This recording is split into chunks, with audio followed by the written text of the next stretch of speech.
पंचनामा न्यूज, सर्वसामान्य जनतेचा बुलंद आवाज। चिंचपाडा येथील श्री स्वामी समर्थ बालसंस्कार केंद्राचा द्विवार्षिक सोहळा उत्साहात साजरा।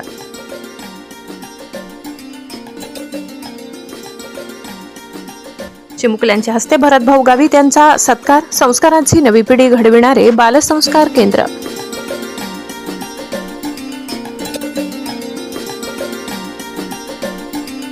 संस्कारांची मशाल पेटवणाऱ्या वर्षा वसावे यांच्या कार्याच्या मान्यवरांनी केला गौरव।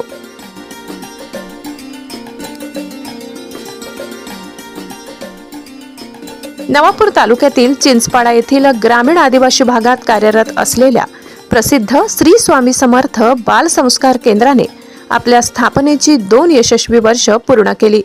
या द्विवार्षिक वर्धापन दिनानिमित्त बालसंस्कार केंद्राच्या वतीने सांस्कृतिक व सामाजिक मूल्यांना अधोरेखित करणाऱ्या कार्यक्रमाचे आयोजन करण्यात आले। नवापूर नगरपालिका निवडणुकीत ऐतिहासिक विजय मिळविल्याबद्दल राष्ट्रवादी काँग्रेसचे नेते भरतभाऊ माणिकराव गावित यांचा बालसंस्कार केंद्रातील चिमुकल्या सेवेकरांच्या हस्ते भावपूर्ण स्वागत व सत्कार करण्यात आला।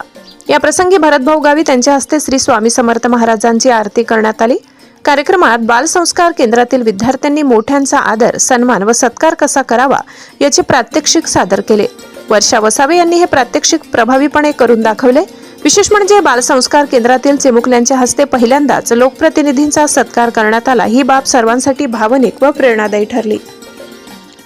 वर्षा वसावे या नवापूर तालुक्याचे माजी तहसीलदार सुदाम वसावे यांच्या सुकन्या, तसेच माजी तहसीलदार प्रमोद वसावे यांच्या पुतणी आहेत।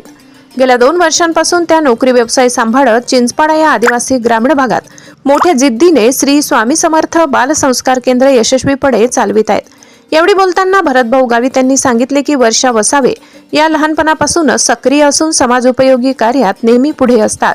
मोबाईलच्या विषारी विळख्यात लहान मुले अडकत असताना बालसंस्कार केंद्रामार्फत मुलांमध्ये संस्कार रुजविण्याचे त्यांचे कार्य अत्यंत प्रशंसनीय आहे। हे कार्य खेड्यापाड्यांपर्यंत पोहोचेल असा मला पूर्ण विश्वास आहे। कार्यक्रमात आमलाण येथील प्रिन्स किशोर कोकणी या विद्यार्थ्याने तोंडी तारक मंत्राचे सादरीकरण करून उपस्थितांची मने जिंकली। यावेळी महिला भगिनींनीही भरतभाऊ गावित यांचा सत्कार केला। संपूर्ण कार्यक्रमाला महिला भगिनी, पालक तसेच मोठ्या संख्येने मुले-मुली उपस्थित होते।